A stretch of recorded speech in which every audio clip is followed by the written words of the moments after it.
Assalamualaikum warahmatullahi wabarakatuh. Om Swastiastu, Namo Buddhaya, salam kebajikan. Kembali bersama Tolang 9 dari Buta Panditalopi Kabupaten Bulukumba.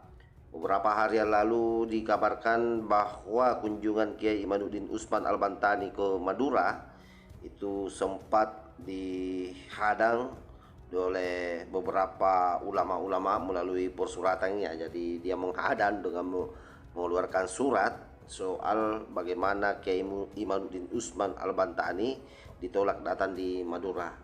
Karena itu kemudian kali ini ada ormas yang pasang badan di belakang Kiai Imaduddin Usman Al-Bantani, bahkan siap mati demi untuk mengamankan proses perjalanan dakwah Kiai Imaduddin Usman Al-Bantani. Kita tahu bahwa memang hasil penelitian Kiai Imaduddin Usman Al-Bantani ini mengguncang dunia pernasaban di Nusantara, khususnya di Indonesia, dan pasti memang akan ada upaya-upaya penjagalan yang dilakukan oleh pihak-pihak yang tidak senang oleh Kiai Imaduddin Usman Al-Bantani.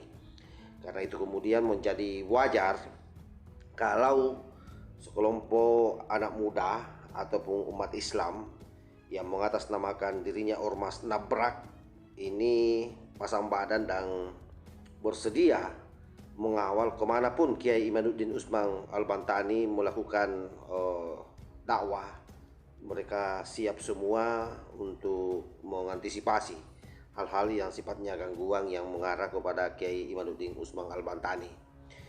Jadi sahabat-sahabat sekalian, perlu kita pahami bersama bahwa memang pernasaban ini sesuatu yang sangat menyiksa orang yang terkait dengan nasab yang disinyalir palsu berdasarkan hasil penelitian Kiai Imaduddin Usman Al-Bantani.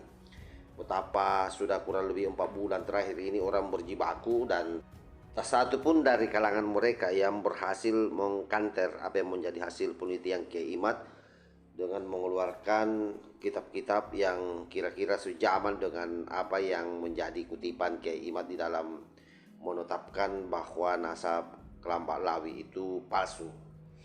Sehingga menjadi wajar kalau ada intimidasi-intimidasi yang terjadi atas kunjungan yang dilakukan oleh Kiai Imaduddin Usman Al-Bantani. Tetapi sekali lagi sahabat, kita tidak perlu berkecil hati bahwa kebenaran ini sekalipun pahit memang harus kita buka ke permukaan, tidak boleh ditutup-tutupi. Berkali-kali Ketua PBNU menyampaikan agar kita menerima saja bahwa Kelambak Lawi itu adalah cucu Rasulullah Sallallahu Alaihi Wasallam. Tetapi berkali-kali juga di banyak tempat ulama-ulama NU, terutama ulama-ulama kultural, itu kemudian tidak menerima begitu saja apa yang dinyatakan oleh Ketua PBNU, dan bahkan hal itu juga mencoba digoreng oleh para kadrun seolah-olah bahwa kita tidak patuh dan taat terhadap Ketua PBNU yakni Kiai Haji Yahya Stakuf. Padahal ini domainnya lain. Ini kita mengawal sebuah kajian ilmiah. Jadi bukan soal manut dan tidak manut ya.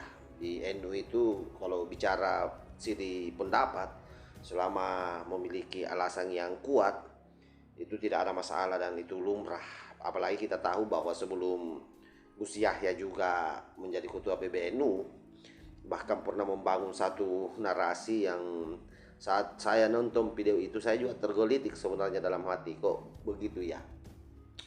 Apa yang disampaikan oleh Gus Yahya ini sebenarnya adalah merupakan salah satu embrio bagaimana kita meragukan nasab Balawi setelah beliau mengatakan bahwa mereka-mereka itu datang ke Indonesia adalah pengungsi. Jadi dia mengungsi datang di Indonesia. Dan bahkan yang lebih sadis lagi, ada uraian yang pernah disampaikan dalam sejarah bagaimana Kelambak Lawi didatangkan di Indonesia itu dalam rangka bekerja untuk kepentingan Belanda, dan itu terbukti. Salah satu leluhur daripada Kelambak Lawi yang namanya Habib Usman itu kan kemudian menjadi mufti Belanda di Batavia, yang juga menjadi batu sandungan daripada perlawanan rakyat Cilegon, dan itu sudah lumrah. Dan yang terakhir ini ada yang mengunggah bagaimana beranda Gus Yahya Stakuf sebelum menjadi ketua PBNU pada tahun 2017. Di situ juga terjelaskan bagaimana Gus Yahya memberikan semacam pernyataan terkait soal Kelambak Lawi ini, dan itu juga sudah diunggah oleh KBN Nusantara kalau tidak salah ya.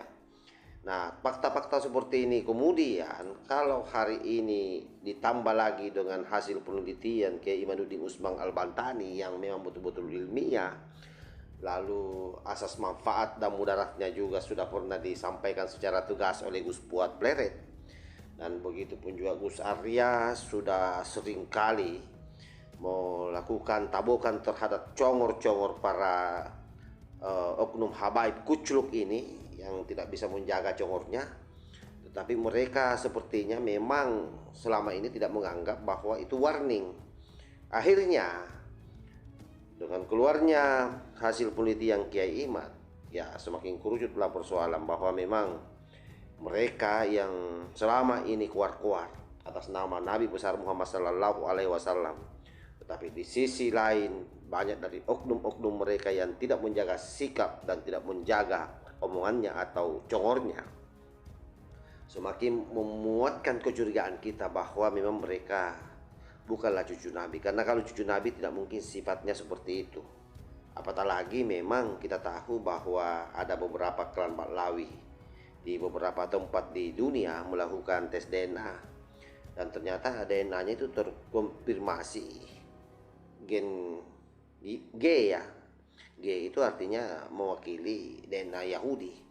Artinya memang tidak bisa dipungkiri bahwa seperti itulah keadaan yang ada, bahwa hanya Yahudi memang yang selalu menyanjung nasabnya.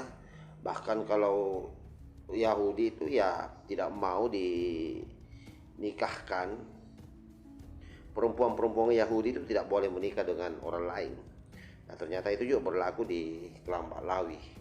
Nah, saya kira apa yang menjadi sikap dan ketegasan dari Nabrak ini yang rela mati untuk mengawal dakwah daripada Kiai Imaduddin Usman Al-Bantani patut diapresiasi dan diajungi jempol. Mudah-mudahan mereka semua hidup dalam keberkahan. Insyaallah kita akan terus mengawal apa yang menjadi hasil penelitian Kiai Imad secara bersama-sama.